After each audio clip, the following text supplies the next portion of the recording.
Aujourd'hui, nous allons plonger dans le monde fascinant des paronymes. Ces mots qui se ressemblent tant mais qui ont des significations bien différentes. Pour rendre ce voyage plus intéressant, nous allons suivre les aventures d'Émilie, une étudiante française en linguistique qui découvre les pièges de la paronymie à travers une série de situations cocasses et parfois absurdes. Commençons par la confusion du voyage. Émilie se prépare à partir en voyage pour assister à une conférence sur la linguistique, conférence mystique pour ceux qui sont loin d'être de fervents linguistes. Elle a réservé une chambre dans un hôtel de charme. En arrivant à l'hôtel, elle réalise qu'elle a réservé une place devant un autel dans une église. Aventurière et pleine de ressources, quand on pratique la linguistique française, c'est une évidence. Elle retourne en centre-ville pour trouver une vraie chambre d'hôtel. C'était sans compter la fête de la ville et les hôtels affichés complets. Une auberge de jeunesse façon auberge espagnole lui ouvre les portes d'une chambre collective. Elle se retrouve donc entourée de voyageurs bruyants, loin de l'endroit calme qu'elle imaginait. Pour couronner le tout, elle voulait arborer un sourire de bienvenue, mais la fatigue lui faisait plutôt abhorrer tout ce bruit. En chemin, elle rencontre un vieil ami, Pierre, qui lui raconte comment il a réussi à aplanir les différends au travail. Émilie lui demande alors ce que veut dire aplatir les différences. La fatigue, sans doute. Pierre lui explique qu'il a réduit les conflits au travail. « Ah, les différends !» s'exaspéra Émilie. « Oui, les aplanir !» insista Pierre. Décidément, elle avait besoin de repos. Le malentendu de l'université arrive. Le lendemain, à la conférence, Émilie doit présenter un exposé qui évoque les innovations linguistiques. Cependant, à cause d'une faute de frappe dans le programme, son sujet est annoncé comme portant sur les inondations linguistiques. Elle invoque les anges de la linguistique française pour qu'ils soient un peu de son côté, et elle passe donc la moitié de son exposé à expliquer la différence entre innover et inonder devant un public perplexe. L'intention était d'évoquer de nouvelles théories, mais l'attention du public était fixée sur la conjoncture absurde de son sujet. Le public commençant à se perdre dans des conjectures sur le pourquoi de la complexité de la paronymie, elle tente de retrouver leur attention avec une anecdote où elle a dû faire une allocation pour expliquer une allocution mal comprise, ajoutant encore plus de confusion à la situation. Vient le temps du dîner, un dîner embarrassant. Le soir, Émilie est invitée à un dîner avec des collègues universitaires.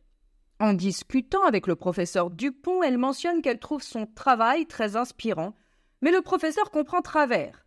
Embarrassée, elle doit expliquer qu'elle admire son travail et non ses travers, ne le connaissant pas encore assez pour se permettre de parler des travers du professeur.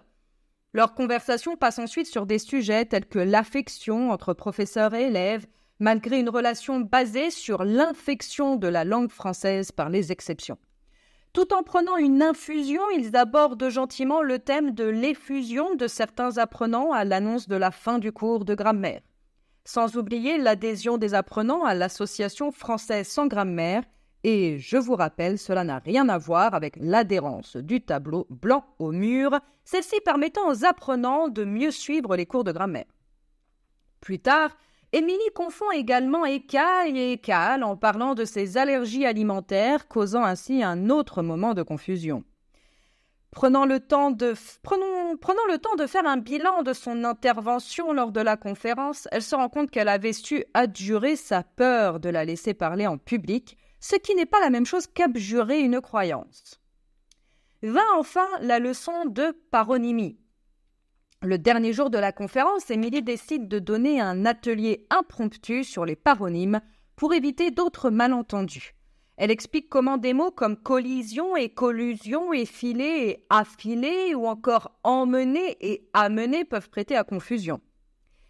En effet, si lors d'une collision entre deux voitures, les conducteurs doivent rédiger un constat amiable pour les assurances, inutile d'élaborer une collusion pour sortir gagnant auprès des assurances. Cela vous amènera à mentir à votre assurance. Les conséquences seraient lourdes, jusqu'à être emmené en prison. Après cet exemple détonnant, elle raconte également l'histoire d'un éminent magnat du pétrole décrit comme un maniaque par erreur dans un article littéraire au lieu d'un simple original, ce qui a causé une irruption de protestations frôlant une crise imminente. Elle mentionne aussi la confusion fréquente entre parotide et carotide, ce qui peut avoir des implications graves dans le domaine médical. En effet, entre une glande salivaire et chacune des branches de l'aorte qui permettent d'irriguer le cerveau avec du sang, il y a un monde en médecine et une seule lettre en orthographe française. Émilie préfère revenir à des thèmes plus terre-à-terre et propose une anecdote, celle où un ami a consommé toute son énergie pour un projet. C'est alors qu'elle réalise, encore une fois, qu'elle consumait les dernières forces de son audience, causant sur certains des éruptions cutanées. Alors qu'elle en voyait un en train d'affiler un couteau avec un regard meurtri, et meurtrier peut-être, ouf, à force d'affiler le couteau, l'un d'entre eux l'avait tellement effilé qu'il en était devenu inutilisable. Vient enfin le retour à la maison. De retour chez elle, Émilie réfléchit à toutes ses mésaventures et en rit. Elle se rend compte que la paronymie est un terrain miné pour les apprenants du français, mais aussi une source inépuisable d'humour et de malentendus.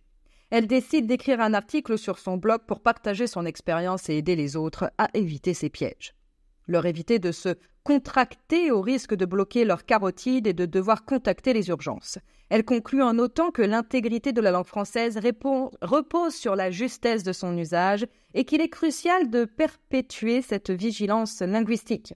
L'intégralité de son article reposait sur la patience pour éviter de perpétrer tout acte criminel envers la langue française, tout en rappelant la magnificence de celle-ci ainsi que la munificence de la plupart des professeurs de français qui donnent beaucoup de leur personne. Ne pourrait-on pas comparer cette paronymie à un prodige linguistique, prodigue de confusion et d'exception? Allez, mes chers auditeurs, sans rancune, j'espère, car ce n'est pas filmé.